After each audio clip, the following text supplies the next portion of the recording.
Bonjour à tous et bonjour à toutes et bienvenue dans l'énergie du cœur. Alors aujourd'hui, dans cette nouvelle vidéo, nous allons parler de l'art d'être malheureux vu par le docteur Dirk de Watcher. Alors le docteur Dirk de Watcher s'est intéressé depuis très longtemps à toutes ces questions.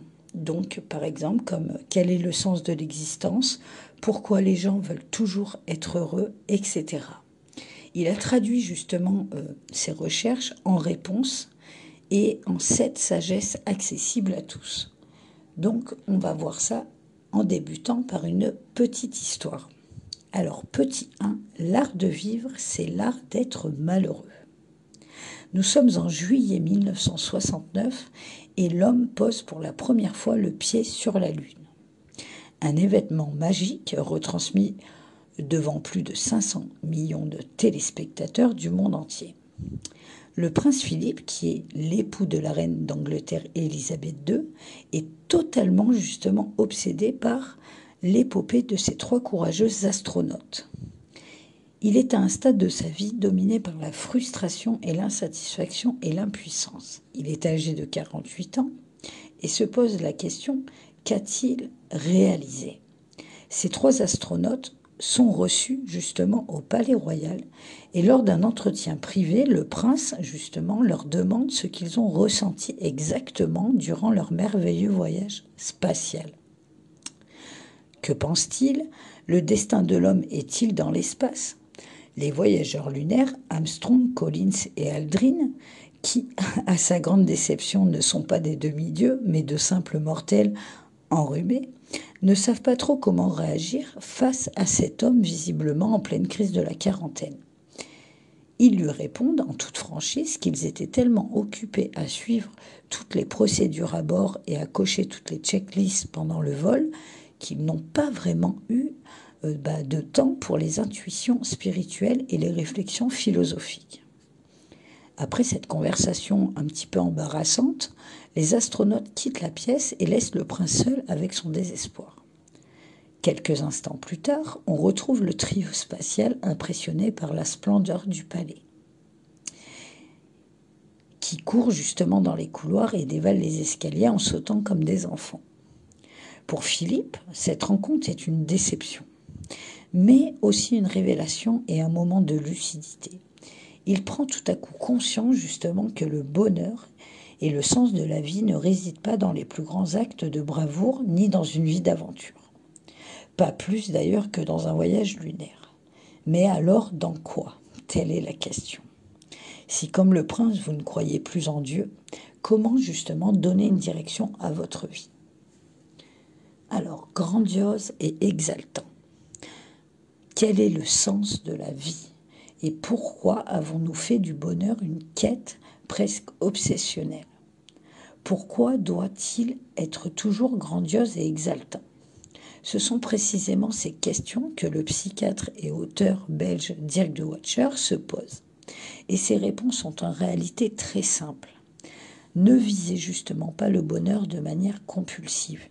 Acceptez les difficultés de la vie et cherchez le sens de la vie dans le rapport avec l'autre. C'est un message qu'il prêche partout où il passe, aux journalistes, à la radio, à la télévision, dans ses conférences, lors aussi de festivals et dans les petites salles du pays. Un message justement qui visiblement justement touche une corde sensible chez la plupart de ses auditeurs et de ses lecteurs. D'ailleurs, son livre Borderline Times, publié en 2012, est devenu un best-seller, de même que son autre livre L'amour est un désir impossible, qui n'est malheureusement pas traduit en français, dans lequel justement il nous dit que l'amour connaît une période de crise. Bon, il a écrit aussi beaucoup d'autres livres où il s'est intéressé au sens de l'existence, d'autres justement où il parle de l'art d'être malheureux.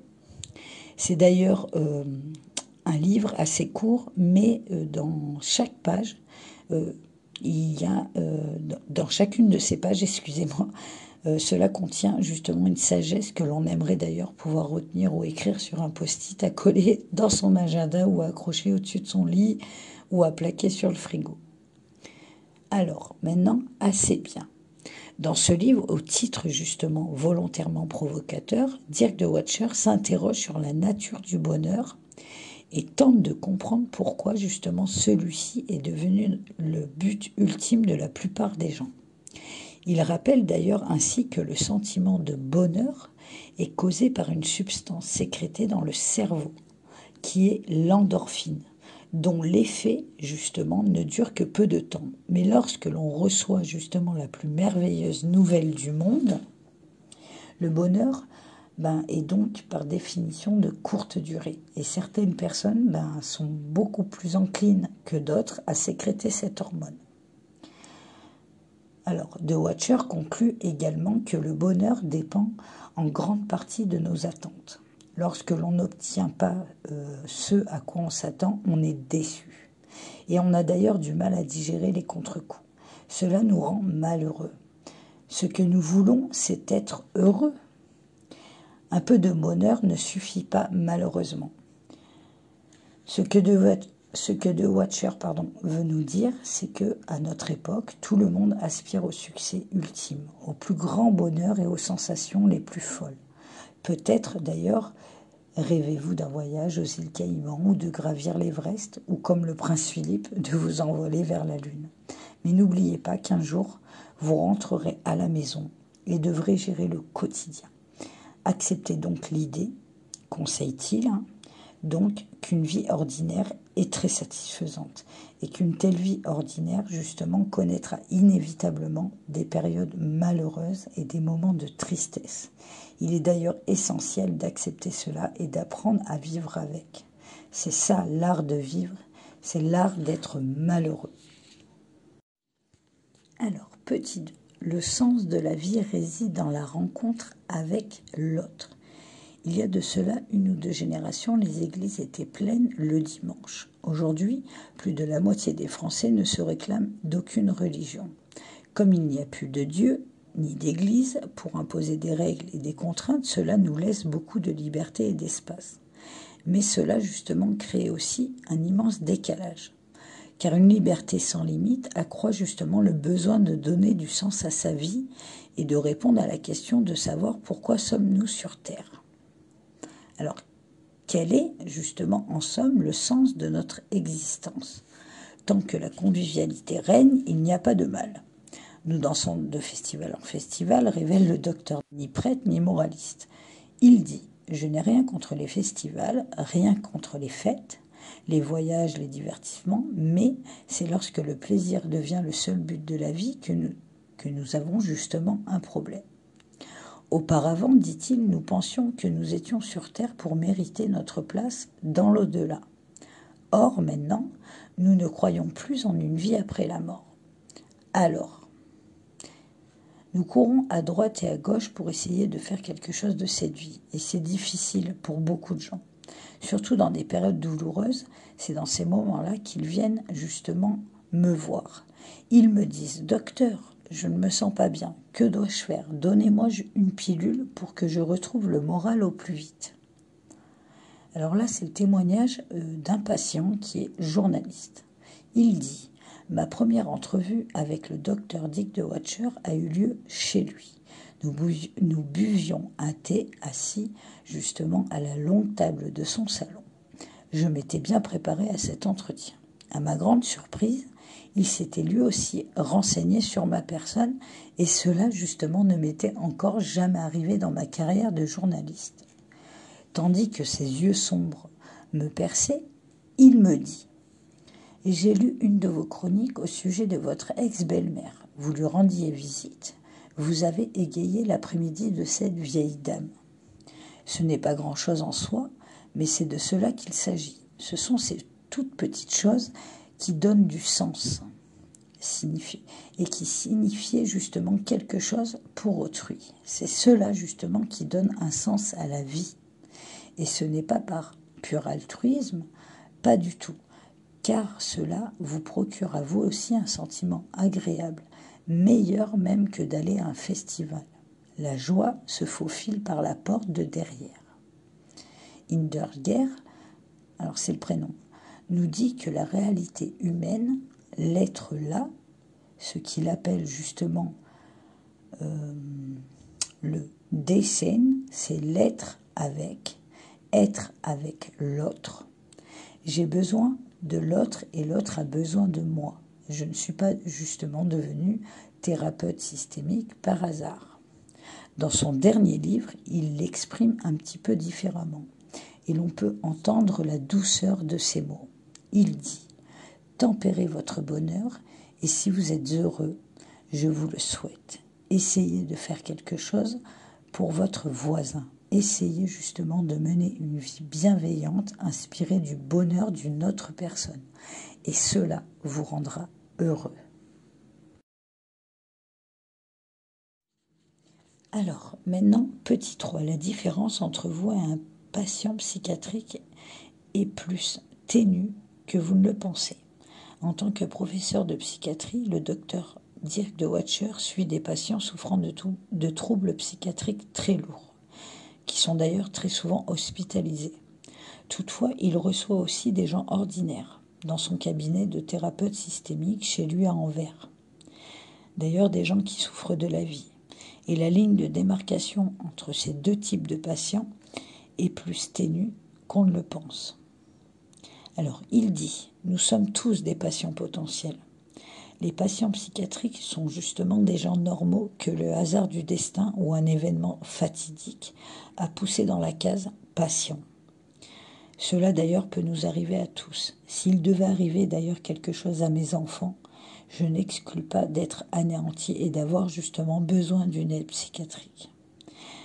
Les patients sont des personnes avant tout. Tel est mon message.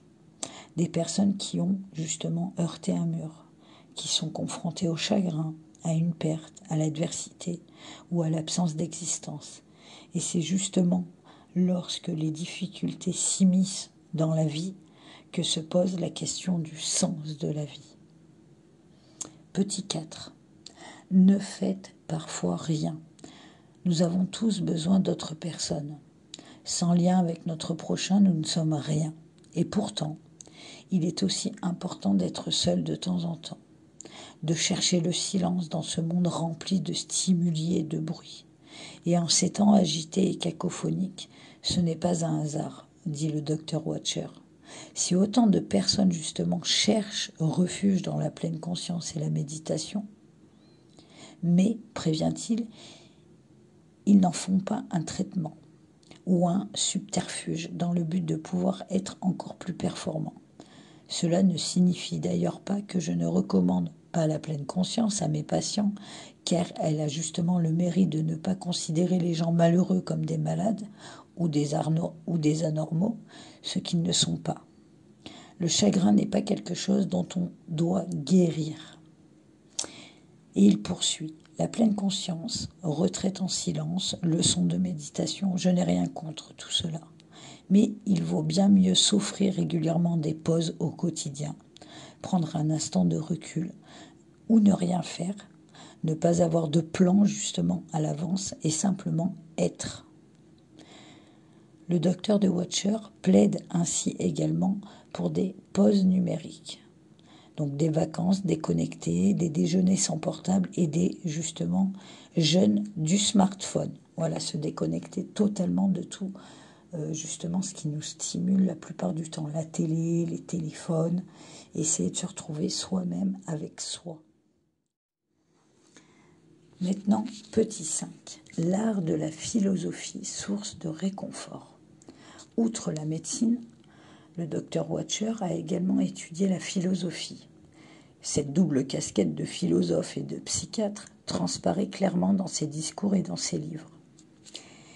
Il considère volontiers l'homme qui erre dans l'obscurité de manière contemplative et philosophique, avec justement une voix qui s'élève parfois ou cherche la profondeur. Et cela en des termes limpides auxquels il joint volontiers un geste théâtral. L'un de ces philosophes, justement, de prédilection est Monsieur Schopenhauer, le chantre du pessimisme. Pour Schopenhauer, l'être humain est fondamentalement malheureux, parce qu'il échoue toujours. Il y a certes des moments de bonheur, mais la convoitise, la faim et la soif ne peuvent être constamment satisfaites et ne cessent de le tarauder. Le sentiment justement que la vie est un échec revient sans cesse. Schopenhauer dit également que l'art et la philosophie nous permettent d'oublier un moment nos soucis. Le docteur Watcher partage cet avis et il dit « La vie est par moments difficile. Elle s'apparente même parfois à une épreuve, mais l'art est source de réconfort. Un concert peut ainsi réconcilier plusieurs milliers de personnes avec la vie et les relier justement les unes aux autres. L'art justement crée du sens. Les églises se vident, mais les salles de concert font le plein. Hors pandémie, bien évidemment. Écouter de la musique, admirer des œuvres d'art, lire des livres, l'art peut vous toucher, vous réconforter et vous apporter un calme méditatif. Précisément d'ailleurs dans les moments les plus sombres. Lorsque l'on est touché par du chagrin ou une perte ou un revers, la philosophie justement peut-elle aussi être réconfortante, y compris celle d'un Schopenhauer pour qui la vie n'est qu'un interminable fleuve de larmes. Le psychiatre justement estime néanmoins que cette vision excessive, sans pour autant considérer l'existence comme un orgasme prolongé. Pour la plupart des gens, la vie est un mélange des deux. Il dit embrasser le malheur, lui faire une place dans notre valise, voilà pour moi la bonne attitude. Numéro 6. Accorder de la chaleur et de l'attention aux enfants, mais imposer aussi des limites. Alors, les 3/4 des milléniaux souffrent de stress ou présentent des signes de burn-out. De plus en plus de jeunes se sentent seuls et dépressifs. D'ailleurs, les réseaux sociaux tels que Facebook et Instagram sont très vite pointés du doigt.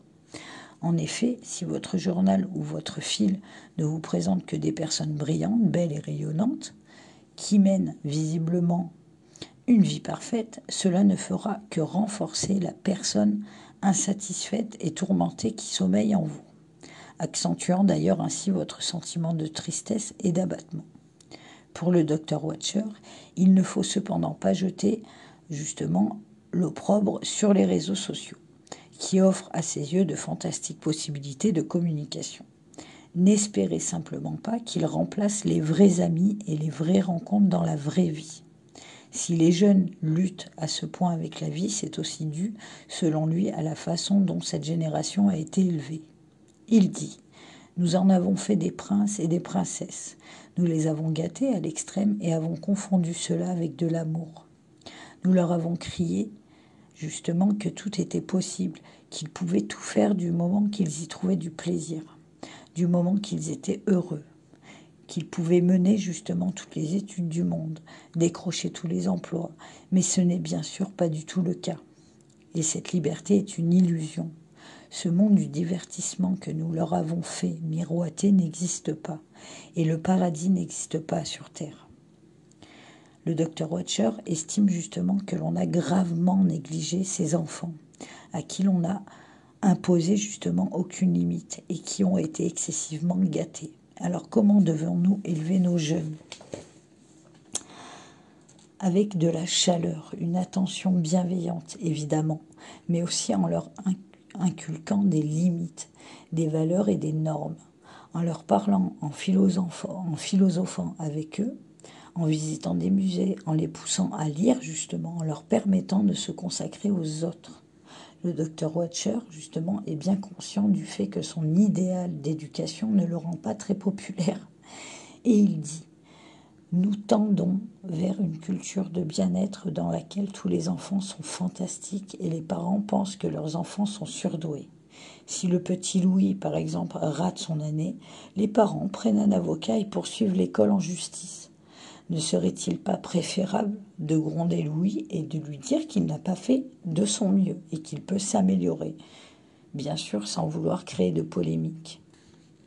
Voilà ce que dit le docteur. Et oui, et cela est bien difficile pour les jeunes au jour d'aujourd'hui. Mais bon, les parents ont aussi leur part de responsabilité, malheureusement. Des fois, à trop vouloir bien faire, on fait tout l'inverse. Alors maintenant, petit 7. Osez dire que vous avez besoin de l'autre. Une patiente du docteur de Watcher est une dame âgée. Elle a été victime d'un inceste il y a longtemps. Et cela fait maintenant plusieurs décennies qu'elle vient le voir chaque semaine, désormais avec son déambulateur. Il dit, si je lâche, elle meurt, au sens propre, mais surtout au figuré. Je n'ai pas réussi justement à la reconnecter au monde. Je suis la seule personne à qui elle parle. La grande tristesse de notre époque est peut-être justement que nous cachons notre tristesse. Si notre objectif principal est le bonheur et la réussite, si le malheur n'est pas souhaitable, il est dès lors mal vu de montrer que l'on ne va pas bien. Peut-être le message le plus urgent du Dr Watcher est-il celui-ci. Ne vous repliez pas dans des moments difficiles et ne cachez pas votre malheur aux autres. Car la tristesse qui ne peut s'exprimer finit par justement fermenter et par pourrir. Au solitaire, il adresse le conseil suivant. Cherchez des gens en qui vous pouvez avoir confiance et osez leur parler. Et aux autres, il dit, écoutez. Cherchez l'autre, justement, parlez, écoutez, faites attention les uns les autres. Tout est une question de vulnérabilité. Le Dr Watcher dit, la vulnérabilité d'oser dire, je ne peux pas le faire seul, mon Dieu, que les gens ont du mal à le dire, alors que pour reprendre les paroles de Leonard Cohen, alors c'est en anglais, il y a une fissure en toute chose. C'est ainsi qu'entre la lumière, justement, et d'invoquer le philosophe Emmanuel Levinas. Alors, Levinas dit en substance que ce n'est que par le regard de l'autre que l'on échappe à l'oppression de l'être. Le divin apparaît dans le regard de l'autre. Je trouve cela tellement vrai. Mais encore faut-il avoir vraiment envie de rencontrer l'autre. C'est essentiel. Nous avons besoin d'un contact authentique et réel. Les likes et autres cœurs sur les réseaux sociaux sont très agréables, bien sûr. Mais vous devez aussi de temps en temps voir quelqu'un en vrai, en chair et en os. Si vous voulez ressentir cette caresse, regardez quelqu'un dans les yeux. Ne restez donc pas cloîtré dans ces applications ou sur Facebook, mais dites « Il ne pleut pas, le café du coin est ouvert, allez, on va boire un verre, on va se boire un café. J'ai besoin de cette chaleur humaine. » Justement, dans certaines séries, justement dans l'épisode de The Crown par exemple, qui est une série sur Netflix, dans cette série justement il y a un sens à l'existence. Et d'ailleurs le prince Philippe que je vous parlais au tout début arrive justement par hasard dans un groupe de paroles composé d'ecclésiastiques pris eux aussi dans cette crise de la quarantaine. Et au début, Philippe, justement, éprouve de la répulsion pour ce groupe d'hommes poussiéreux. Il leur crie d'arrêter de se plaindre et de se lamenter, mais de sortir et d'agir. Mais après, justement, sa rencontre avec les astronautes, après une telle désillusion et après avoir compris qu'il était inutile de vouloir viser les étoiles, il leur rend à nouveau visite. Assis dans ce cercle, du coup, il raconte sa difficile quête. Puis, du bout des lèvres, le prince, justement, passe enfin aux aveux et demande à l'aide, aidez-moi.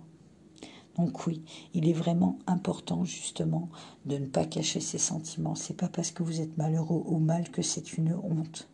Et il est important, voilà, d'oser, justement, dire que vous avez besoin parfois des autres, que vous avez parfois besoin, justement, de dire vos ressentis.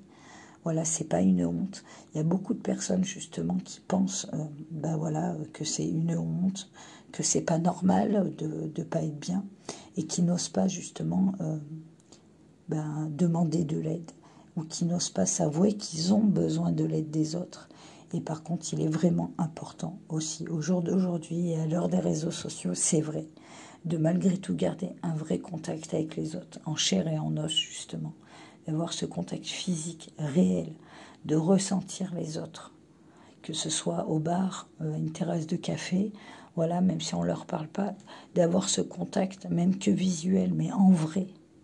Voilà, parce que les réseaux, c'est bien, c'est vrai que ça nous permet de faire de magnifiques rencontres, d'élargir ces rencontres, justement, mais le véritable contact est vital, et vous en avez tous besoin, on en a tous besoin J'ai déjà entendu dire des gens, mais non, moi j'ai pas besoin, j'ai besoin de personne. On a besoin des autres. Donc osez dire, n'ayez pas peur, osez justement dire que vous avez besoin des autres, même si c'est que visuellement, mais on a tous besoin voilà, de sortir un moment ou un autre de chez nous, voilà, et d'avoir ce contact, même rien que visuel, même s'il n'est pas verbal, même s'il n'est pas physique, au moins visuellement. Donc voilà, j'espère que cette petite vidéo et ce thème, justement, vous aura parlé, vous aura apporté quelque chose. N'hésitez pas à mettre en commentaire vos questions s'il y a des choses que vous n'avez pas compris, puisque là, voilà, là j'ai lu en fait le récit de ce docteur, justement de ce docteur psychiatre qui a énormément étudié toutes ces questions sur l'existence, sur le pourquoi, etc. Donc voilà, vu que voilà, c'est beaucoup basé sur son expérience et ses ressentis à lui, voilà, il y a peut-être des choses qui sont un peu dures à comprendre.